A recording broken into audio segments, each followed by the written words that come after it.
老板娘为了追求我，竟直接踹了结婚10年的老公。可我明明是个女的呀，还是个单亲妈妈。而老板娘不仅貌美如花万人迷，身家更是我10辈子赶不上。为了讨好我，在公司年会上，她让我中了500万的头等奖。妹妹这天价狠彩我直接飘了，这以后还上啥班啊？拿到奖金我直接就申请辞职。然而就当我暗自窃喜时，总裁助理找到我，乔小姐，宋总请你过去一趟。很快我便被领进副总办公室，宋体宇明目张胆打量着我，开心吗？我笑得一脸殷切，开心。谢谢公司这么好的平台，也谢谢领导们给我这个大奖。宋体宇嗤笑，你做报告呢？随后站到我面前，居高临下的看我，眼神逐渐让人捉摸不透。我不明所以，内心涌起不好的预感。宋总，不料宋体宇忽然捏住我下巴，吐气如兰，你今天还怪好看的。我像被烫到一样躲开2米远，心想这家伙不会是同性恋吧？果然天上不会无故掉馅饼。宋总，要没事的话我就先走了。说完我直接转身走人，却发现门根本打不开，一个躯体贴了过来。宋体宇在我耳边低笑，不仅好看还挺性感。说完将我按在门上，我瞬间慌了。宋总别这样，我想挣脱，却发现这瘦高的女人力气竟这样大。宋体宇，我是女的，你也是有老公的人了，快放开我！宋体宇可不管，他的脸越靠越近，呼吸都打在我的脸上，我要哭了，一边挣扎一边喊：宋体宇，你再这样我就喊了呀！救命啊！好吵！宋体宇里面捏住我的脸，我想咬他，但被捏住了腮帮子，怎么办？一时间，我脑海里闪过许多人，尤其一想到女儿便哭了出来。宋体宇感受到脸上的湿润，睁眼一看，才发现我已哭得梨花带雨。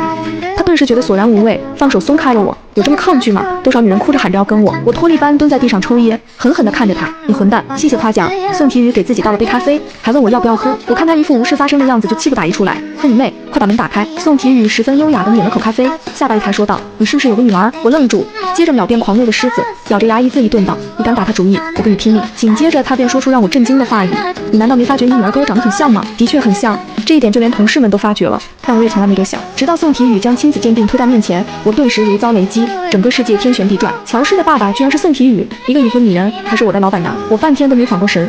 所以呢，宋体宇理所当然，我就是告诉你这件事而已呀。也正是因为这个，我忽然感觉有点喜欢你了。我起身靠近宋体宇，猝不及防地甩了他一个耳光，混蛋，人渣！宋体宇摸着脸转过来，悠悠道：没想到40多了还要被人打脸。我冷笑，那是因为你缺少教养，以为仗着自己有钱就可以为所欲为。你听好了，我女儿跟你这种人没有半点关系，从此以后别出现在我们面前。宋大小姐会白挨打吗？当然不会。几天后我便发现被人跟踪了，一开始我想报警，但闺蜜阻止了我，没用的。宋家树大根深，不如你约一下宋体宇，我陪你一起去。1个星期后，我终于受不了了，径直走向不远处跟踪我的男人，一字一句地说：告诉你老板，我要见他。很快车子停在了一栋别墅门口，我走进去，宋体宇见到我后，漫不经心地挥了挥手 ，Long time no see。我下意识就想骂他，但生生忍住了。宋小姐，你怎么样才能放过我们？宋体宇欣赏着自己的美甲，我又没对你们做什么，不然警察早找上我了，对吧？说来说去不就是想那个我吗？随后我眼睛一闭，心一横，自顾自解起扣子来。宋体宇并不阻止，还欣赏着我视死如归的表情，玩味着笑道：你上战场呢？我想说点什么，下一秒一股力道袭来，天旋地转间被压到了沙发上。宋体宇的长发散落在我身上，很痒。他玩味笑道：你说你何苦呢？我眼泪自眼角滚落。这次之后，请你放过我们。宋体宇勾了勾唇，怎么这时候谈条件呢？杀风景。再醒来时天已经黑了。房间里亮着一盏小灯，我蜷缩着哭了出来。哭够后，我一抹泪，心想不行，那家伙都已经得手了，这次我一定要达成目的。随后我就抓起一旁的睡袍穿起来，下了楼，发现宋体宇戴着金丝眼镜在用笔电。哟，宋氏大小姐还用工作呢。宋体宇挑挑眉，他发现我似乎不怕他了，我踱不过去，正想说什么就被一把拽进怀里，我轻而易举就破防了，猛地站了起来。你个混蛋！宋体宇饶有兴致地看我，你主动来找我是什么事？说吧。我于是说起诉求，中心思想无非是反正他已经得到我了。此后两人各走各的路，互不打扰。宋体宇双手抱臂，可是我不想只有一次哎！我瞬间怒火中烧。宋体宇，你别太过分！哪料他却一歪头，你能拿我怎么样呢？我深呼吸，这样，我有几个条件，如果你无法答应，从此以后别再来骚扰我们。宋体宇笑出声，你说？我正色道：第一，跟你老公离婚，跟我结婚，我孩子的妈妈绝不能是别人的老婆。第二，全程参与孩子的一切，包括上学、户外活动等，不得假手于人。第三，不管你从前有多少人都断掉，从今以后只能有我一个。第四，不经允许不能碰我。说完后，我心里暗暗得意，小燕儿，快点拒绝我。行，我瞬间石化，这就答应了。你不好好考虑考虑。宋体宇玩味笑道：就是这第4条，改成不经你允许不准跟你妹怎么样，总不能平时连亲都不给亲吧？我后槽牙都要咬碎了。我草泥马，那不行，我妈年纪大了，你高抬贵手啊！我扑过去挠她，我跟你拼了！宋体宇将我按在怀里，这就投怀送抱了。说着眼中闪烁着危险的光。如果你敢不守承诺，那就别怪我上演豪门夺子的把戏了。我心一紧，你别！大年30晚上，所有人齐聚一堂时，宋体宇扔下一枚重磅炸弹：我要离婚。陆少怀红着眼指他，10年婚姻说离就离，你真的好狠的心。宋体宇微微一笑，你昨天还在和别的女人勾搭，现在跟我装什么情种？识相点把手续办了，不然弄死你跟弄死一只蚂蚁一样。大年初2，宋氏大小姐离婚的消息占据财经新闻头条。大年初8，3辆豪车停在楼下，我一看差点社死，在众人羡慕的注视下慌忙上车。一上车，宋体宇拉过我的亲，过了许久我瞪他，领个证而已，搞这么大阵仗干啥？证件照很快就拍好了，工作人员看了好几眼两人的出生年月，然后露出意味深长的表情。证到手后我一看，这差多少？我算算。宋体宇好心回我18，我不禁小声嘀咕，天呐，这么老。宋体宇瞬间冷脸说道，想反悔也来不及了。2天后搬家公司上门，我已经跟女儿沟通过了，所以她并不害怕。司机载着我们进了摩敦有名的小区，有名在哪？贵，死贵。车子停在一栋别墅前，我牵着女儿一块走进去。乔诗开心道，妈妈，这里好大呀。我抬头见宋体宇不紧不慢地从楼梯上下来，见他穿家居服，心里有不好的猜测，尴尬笑笑，你也住这样？宋体宇抱起乔诗，怎么我还不能住这里了？我跟乔诗的房间相邻，里面有小门相连通，推开门一看，女儿房间简直就是童话的海洋。眼看乔诗抱着一个个玩偶爱不释手，我心里感慨，这下不会再有人跟你抢了。随后我便回到房间收拾，不多时身后贴近的人将我抱住，接着下巴被捏住。宋体宇带着香气吻过来，手上的衣服掉落，我半推半就的与他吻在一起。午饭时，2大1小坐在餐厅一块吃饭，宋体宇一脸怪异的看我，难道你还想去上班？对呀，我眨眨眼，不行吗？宋体宇神色淡淡，这是你自己的事，但是我建议，与其花大把时间挣那几个钱，还不如培养自己的兴趣爱好。我有点懵，这就是有钱人吗？同时又好奇，你的爱好是什么？赛艇、赛马、滑翔、日开飞机、射箭、攀岩、绘画、写作，考证了吗？宋体宇不解，考证干嘛？会了就是会了呀。我沉默了，确实是自己狭隘了。其实刚上大学的时候，我想过考研，但最后没能实现。我把想法说出口，宋体宇挺赞同，可以，你选个自己想攻克的方向，到时看看去哪个学校。你说的好随意，这我还能挑啊？宋体宇瞥我一眼，就是捐赠楼的事，换了新环境，我不放心乔诗一个人，于是抱着她一块在大床上睡。今天我充分感受到了什么是差距。想女儿还小的时候，我翻遍攻略，对比了市面上所有的奶粉和纸尿裤，就为了省下那几块钱，我搂进女儿呢喃，宝贝对不起，是妈妈没本事，幸好你还有个妈，不然妈妈每天都在后悔当初赌气将你生下来，却不能给你更好的生活。忽然身后一暖，宋体宇不知道什么时候钻了进来，我转头用气音说道，你干嘛？睡觉，滚蛋！睡觉你手伸过来干嘛？宋体宇露出一抹迷死人不偿命的邪笑。我按住他，小事睡觉呢，你别这样。宋体宇在我耳边低语，我轻点。随后我便对他滚烫的香息晃了神，错失良机后，整个人被圈进他怀里。老板娘为了追求我，竟直接踹了结婚10年的老公。可我明明是个女的呀，还是个单亲妈妈。而老板娘不仅貌美如花万人迷，身家更是我10辈子赶不上。为了讨好我，在公司年会上，她让我中了500万的头等奖。面对这天降横财，我直接飘了。这以后还上啥班啊？拿到奖金我直接就申请辞职。然而就当我暗自窃喜时，总裁助理找到我，乔小姐，宋总请你过去一趟。很快我便被领进副总办公室。宋体宇明目张胆打量着我，开心吗？我笑得一脸殷切，开心。谢谢公司这么好的平台，也谢谢领导们给我这个大奖。宋体宇嗤笑，你做报告呢？随后站到我面前，居高临下的看我，眼神逐渐让人捉摸不透。我不明所以，内心涌起不好的预感。宋总，不料宋体宇忽然捏住我下巴，吐气如兰，你今天还怪好看的。我像被烫到一样躲开2米远，心想这家伙不会是个同性恋吧？果然天上不会无故掉馅饼。宋总，要没事的话我就先走了。说完我直接转身走人，却发现门根本打不开，一个躯体贴了过来。宋体宇在我耳边低笑，不仅好看还挺性感。说完将我按在门上，我瞬间慌了。宋总别这样，我想挣脱，却发现这个瘦高的女人力气竟这样大。宋体宇，我是女的，你也是有老公的人了，快放开我！宋体宇可不管，他的脸越靠越近，呼吸都打在了我脸上，我要哭了，一边挣扎一边喊，宋体宇你再这样我就喊了呀！救命啊！好吵！宋体宇你没捏住我的脸，我想咬他，但被捏住了腮帮子，怎么办？一时间我脑海里闪过许多人，尤其一想到女儿便哭了出来。宋体宇感受到脸上的湿润，睁眼一看才发现我已哭得梨花带雨，他顿时觉得索然无味，放手松开了我。有这么抗拒吗？多少女人哭着喊着要跟我，我脱力般蹲在地上抽噎，狠狠地看着他，你混蛋！谢谢夸奖。宋体宇给自己倒了杯咖啡，还问我要不要喝。我看他一副无事发生的样子，就气不打一处来，和你妹，快把门打开。宋体宇十分优雅地抿了口咖啡，下巴一抬说道，你是不是有个女儿？我愣住，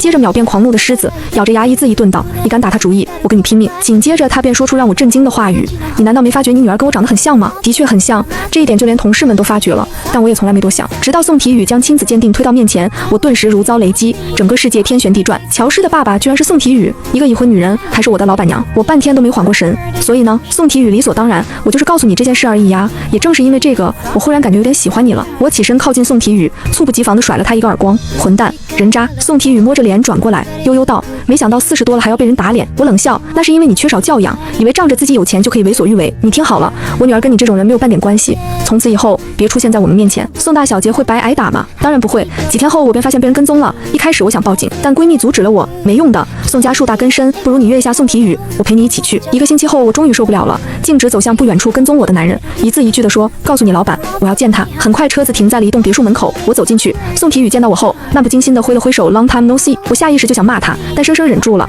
宋小姐，你怎么样才能放过我们？宋体宇欣赏着自己的美甲，我又没对你们做什么，不然警察早找上我了，对吧？说来说去不就是想那个我吗？随后我眼睛一闭心一横，自顾自解起扣子来。宋体宇并不阻止，还欣赏着我视死如归的表情，玩味着笑道，你上战场呢？我想说点什么，下一秒一股力道袭来，天旋地转间被压到了沙发上。宋体宇的长发散落在我身上，很痒。他玩味笑道，你说你何苦呢？我眼泪自眼角滚落，这次之后，请你放过我们。宋体宇勾了勾唇，怎么这时候谈条件呢？杀风景。再醒来时天已经黑了，房间里亮着一盏小灯，我蜷缩着哭了出来。哭够后，我一抹泪，心想不行，那家伙都已经得手了，这次我一定要达成目的。随后我就抓起一旁的睡袍穿起来，下了楼，发现宋体宇戴着金丝眼镜在用笔电。哟，宋氏大小姐还用工作呢？宋体宇挑挑眉，他发现我似乎不怕他了，我踱不过去，正想说什么就被一把拽进怀里，我轻而易举就破防了，猛地站了起来。你个混蛋！宋体宇饶有兴致地看我，你主动来找我是什么事？说吧。我于是说起诉求，中心思想无非是反正他已经得到我了。此后两人各走各的路，互不打扰。宋体宇双手抱臂，可是我不想只有一次哎！我瞬间怒火中烧。宋体宇，你别太过分！哪料他却一歪头，你能拿我怎么样呢？我深呼吸，这样，我有几个条件，如果你无法答应，从此以后别再来骚扰我们。宋体宇笑出声，你说？我正色道，第一，跟你老公离婚，跟我结婚，我孩子的妈妈绝不能是别人的老婆。第二，全程参与孩子的一切，包括上学、户外活动等，不得假手于人。第三，不管你从前有多少人都断掉，从今以后只能有我一个。第四，不经允许不能碰我。说完后，我心里暗暗得意，小燕儿，快点拒绝我。行，我瞬间石化，这就答应了。你不好好考虑考虑。宋体宇玩味笑道，就是这第4条，改成不经你允许不准跟你那个怎么样，总不能平时连亲都不给亲吧？我后槽牙都要咬碎了。我草泥马，那不行，我妈年纪大了，你高抬贵手啊！我扑过去挠她，我跟你拼了！宋体宇将我按在怀里，这就投怀送抱了。说着眼中闪烁着危险的光。如果你敢不守承诺，那就别怪我上演豪门夺子的把戏了。我心一紧，你别！大年30晚上，所有人齐聚一堂时，宋体宇扔下一枚重磅炸弹，我要离婚。陆少怀红对眼指他，10年婚姻说离就离，你真的好狠的心。宋体宇微微一笑，你昨天还在和别的女人勾搭，现在跟我装什么情种？识相点把手续办了，不然弄死你跟弄死一只蚂蚁一样。大年初2，宋氏大小姐离婚的消息占据财经新闻头条。大年初8，3辆豪车停在楼下，我一看差点社死，在众人羡慕的注视下慌忙上车。一上车，宋体宇拉过我就亲。过了许久，我瞪他，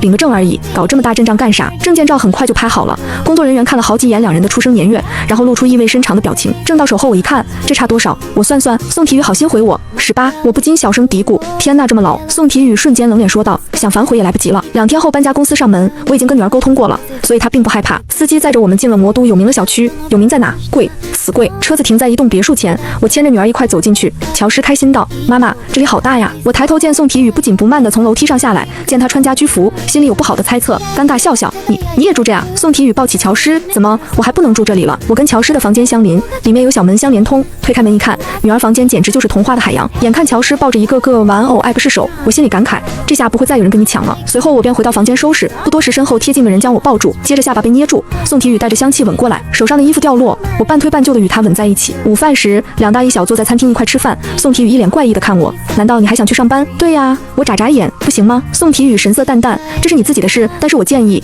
与其花大把时间挣那几个钱，还不如培养自己的兴趣爱好。我有点懵，这就是有钱人吗？同时又好奇，你的爱好是什么？赛艇、赛马、滑翔翼、开飞机、射箭、攀岩、绘画、写作，考证了吗？宋体宇不解，考证干嘛？会了就是会了呀。我沉默了，确实是自己狭隘了。其实刚上大学的时候，我想过考研，但最后没能实现。我把想法说出口，宋体宇挺赞同，可以，你选个自己想攻克的方向，到时看看去哪个学校。你说的好随意，这我还能挑啊？宋体宇瞥我一眼，就是捐栋楼的事，换了新环境，我不放心乔诗一个人，于是抱着她一块在大床上睡。今天我充分感受到了什么是差距。想女儿还小的时候，我翻遍攻略，对比了市面上所有的奶粉和纸尿裤，就为了省下那几块钱，我搂紧女儿呢喃，宝贝，对不起，是妈妈没本事，幸好你还有个妈，不然妈妈每天都在后悔当初赌气将你生下来，却不能给你更好的生活。忽然身后一暖，宋体宇不知道什么时候钻了进来，我转头用气音说道，你干嘛？睡觉？滚蛋！睡觉你手伸过来干嘛？宋体宇露出一抹迷死人不偿命的邪笑，我按住他，小时睡觉呢，你别这样。宋体宇在我耳边低语，我轻点，随后我便被他滚烫的香息晃了神，错失良机后，整个人被圈进他怀里，任他为所欲为。宋体宇，你不是人！醒来后我就发现自己光溜溜躺在他怀里，而那个过分的女人正在呼呼大睡，身上还非常整齐地穿着丝绸睡裙。我气不打一处来，哪怕面对的是玲珑有致的娇躯，我也是很心一踹。宋体宇低叫一声摔下了床，好在下面是柔软的羊毛地毯，他面含薄怒，乔兰，你搞什么鬼？我不甘示弱，裹着被子起身骂道，你还好意思说，臭渣女！宋体宇表情疑惑，不知道我好好的发什么神经，明明刚刚挺温顺的。我将被子蒙头一盖，眼泪哗啦啦的往下掉，哭什么哭？没出息！我本来也不喜欢他，我分明是直的，才不会在乎呢。随后宋体宇也钻进被窝，一摸我的脸，发现湿的跟水洗的一样。你怎么像个小孩子？他的手臂从脖子钻过来搂紧我，我撞他，但却被捏住了脸。宋体宇觉得我真的是越来越娇，越来越作，但他并不讨厌，反而有些乐在其中。自己孩子的亲妈，他除了惯着还有什么办法呢？我挣扎的力度越来越小，接着我转过身，环住他的脖子。子继续。这次是宋体宇先移开，他喘匀了气，行，快睡觉吧，待会你又要把我踹床底下。到了第二天，我忽然想到上次中的500万大奖还没拿到，便抿嘴问那个大奖什么时候发呀？宋体宇啧了声，你这么缺钱啊？我点头如捣蒜，缺啊缺啊。宋体宇表情无语。吃完饭到我房里，我立马警惕，干嘛？哪料宋体宇头也不回的转身就走，爱来不来？我终究没有忍住好奇心跟了上去，毕竟搬来这么久还没看过总裁的卧室长啥样。一进门，宋体宇便抽出一张卡递给我，说道：“想要什么自己买，没有额度。”我的眼睛瞬间亮起星星，真的买什么都可以吗？宋体宇眯起眼，你敢买个野生葫芦娃回来试试？我干笑2声，我发现你虽然年纪大，但还蛮跟得上时代的哈。随后我列了个清单，首先就是女儿的吃穿用品和玩具，其次是自己喜欢的化妆品，像什么黑绷带啊、LA 眼霜啊，统统家里了。可当我把清单发给宋体宇一看，立马被划掉了一大半，我气得吹胡子瞪眼，说好的要什么买什么呢？宋体宇也不解释，只是让我在家等着。到了下午，10来人的制衣团队扛着家伙和样衣浩浩荡荡的上门，我这才知道有钱人的行头都是量身定制的，衣服搞定，隔天又被带着去了豪华私人会所。原来有钱人会根据生活作息和饮食习惯专门定制护肤品。紧接着宋体宇又带我来到豪车专卖店，一下车就有人迎上来，嗨呀，宋小姐，好久不见，里面请里面请。宋体宇介绍起来，童路这家汽车俱乐部就是他开的，乔兰，我老婆。童路隐晦地打量我一眼，主动伸手，乔夫人，你好你好。坐定后，宋体宇拿起画册问道，老婆你有驾照吧？我十分做作，宋总是要送车给人家吗？怎么办？好激动好感动。宋体宇一勾我的下巴，那回去记得好好伺候我。我把他手推开，那我可不要了，但还是老实的翻起了画册，最终指了指保时捷718。宋体宇一看嗤之以鼻，好丑，不再看看别的。我不依不饶，就要这个，我要白色的。宋体宇拉起我，行，就这个吧，走下一处。我笑嘻嘻的跟着他走，等反应过来时，已经来到了奢侈品店。几个又高又帅的男销售迎过来，其中一个捏着兰花指，宋小姐您怎么有空光临，蓬荜生辉啊。宋体宇不冷不热道，不是你们打电话说到了一批首饰吗？那男人手一拍，哎呦，瞧我这记性，宋小姐这边请，宋夫人这边请。我跟着他们来到宽敞明亮的包间，才刚坐下，便有10几个西装革履的俊男美女戴着白手套，捧着精美的箱子走了进来。销售员一一将展盒打开，2位小姐请看。妈耶，我对这种亮晶晶的东西最没有抵抗力了，那一颗颗散发土豪光芒的宝石简直闪瞎我的眼。宋体宇瞧我这没出息的样子，只觉得好笑，见我举棋不定不知道选哪些，便开口淡淡说道，这些全要了。众人闻言瞬间气血上涌，看着我们离去的背影，恨不得直接跪送。走远了一点后，我悄悄问，一共花了多少钱啊？宋体宇非常平静，2000多万吧。这下换我气血上涌了，此刻脑子里尽是如何1分钟让女人为我花1000万，错位爱情，霸道总裁的小娇妻之类的。直至回到家中，我被宋体宇按在门上才反应过来，我别开脸，魏魏你要干嘛？宋体宇有些不解道，是我今天表现不好吗？也不是啦，我咬了咬唇，你昨天那样，我有点怕。想什么呢？接个吻而已。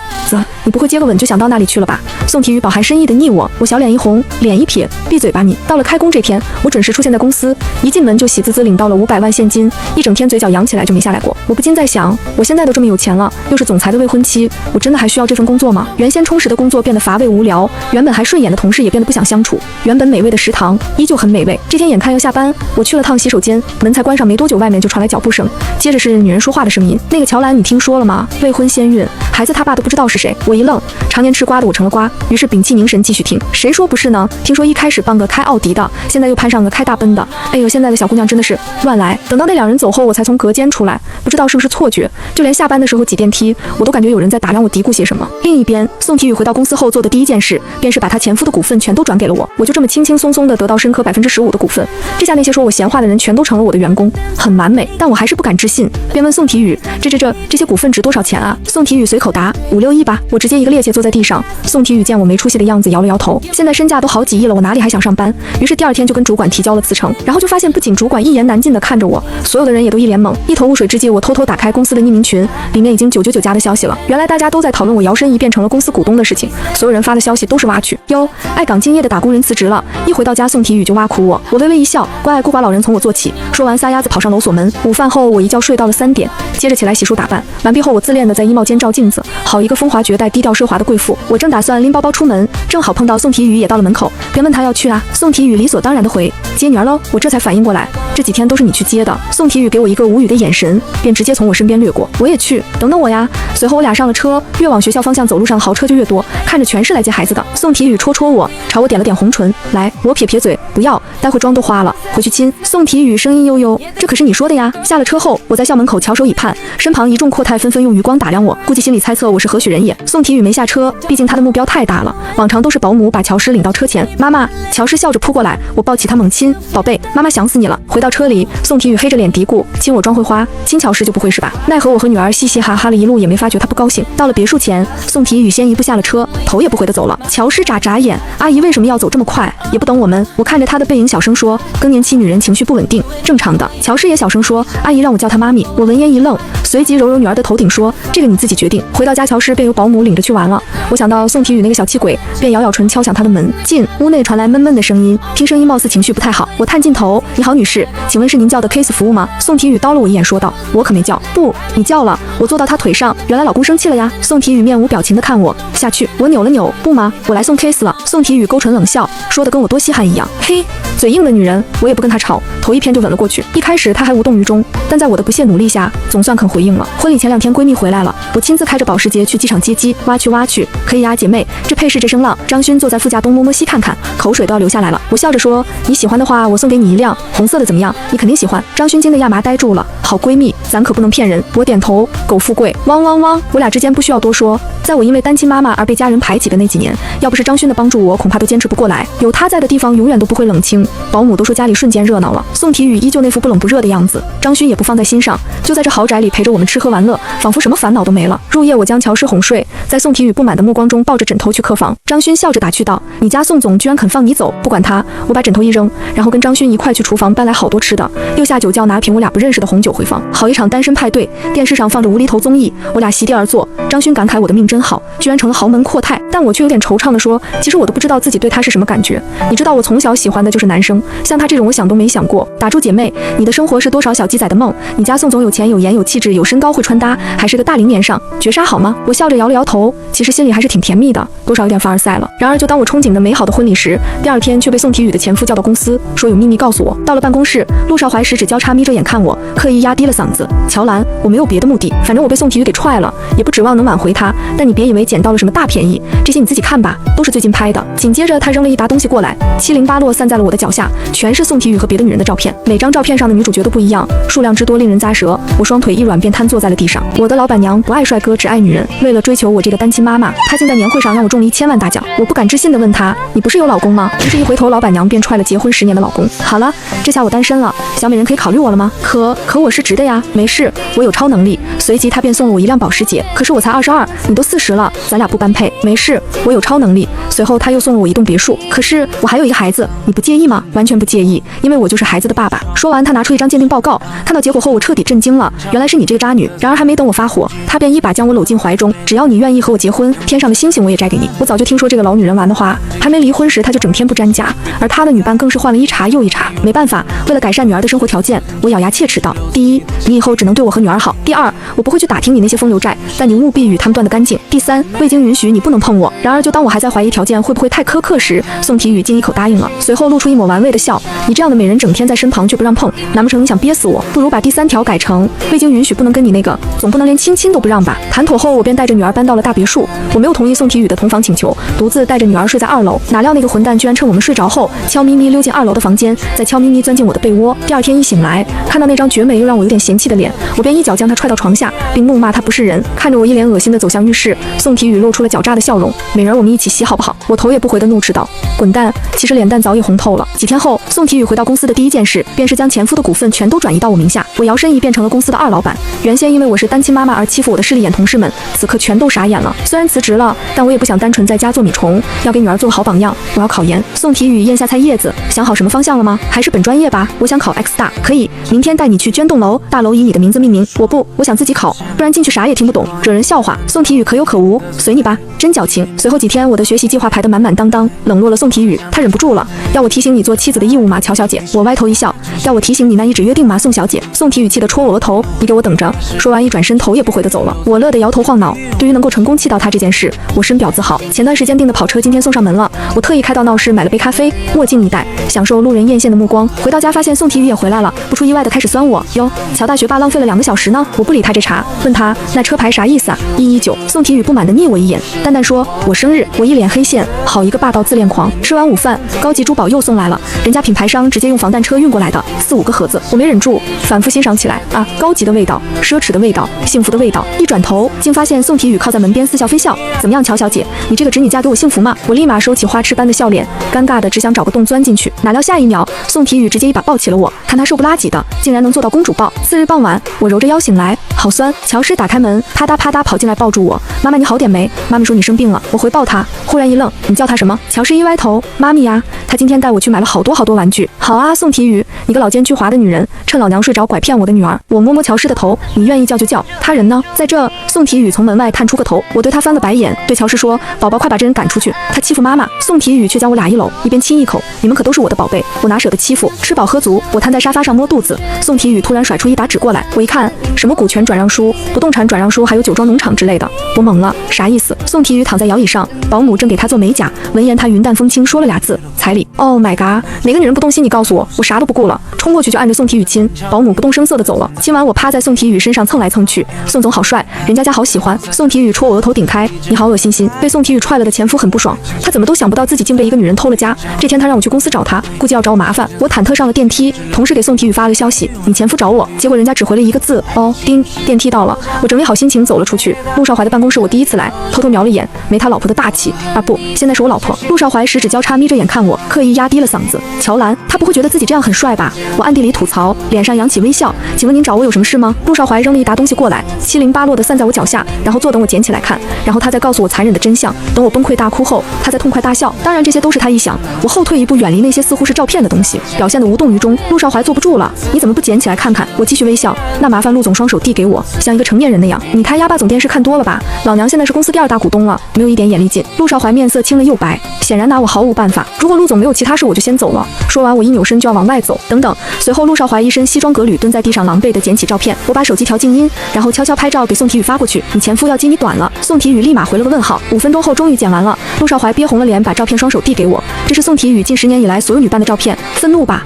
咆哮吧，哭泣吧。哦，我一脸平静地接过，随后喃喃自语：我的妈呀，这么多得有几百个了吧？他居然吃得消。陆少怀噎住，于是给我再添一把火。这些人里最长的一个跟了他3年。我眨眨眼，听说你们还结婚10年了呢。陆少怀再次被噎。正当他要继续发起攻击的时候，宋体宇推门进来了，他将包包甩到沙发上，对我说：你先出去啊！我眨眨眼，压根没反应过来，不想走就把门关上。宋体宇撸起袖子提醒道。我听话的去关门，刚一回头就看见宋体宇揪着陆少怀的领带，一手啪啪啪的扇他脸。我养你们家10年，就是一条狗也知道报恩，还敢在背后玩把戏，蠢货！宋体宇每说一个字就扇他一耳光，没多久陆少怀就被揍成了猪头。我看得心惊胆战，这样下去要出事啊，便赶忙过去拉住他。行了，别打了。宋体宇一把将陆少怀撑在地上，怒吼道：收拾东西，连夜滚出魔都，再让我看到你们全剁了喂猪！陆少怀连滚带爬的站起来，摇摇晃晃的逃走了。很快办公室就剩下了我俩，我这才感到后怕。宋体宇以后不会也这样揍我吧？下一秒就见他抬起一只手，我眼睛一闭，双手抱头，别打脸。宋体宇满脸无语，看我手，我缓缓睁开眼，他把手凑到我眼前晃了晃，肿了。我一看还真是又红又肿，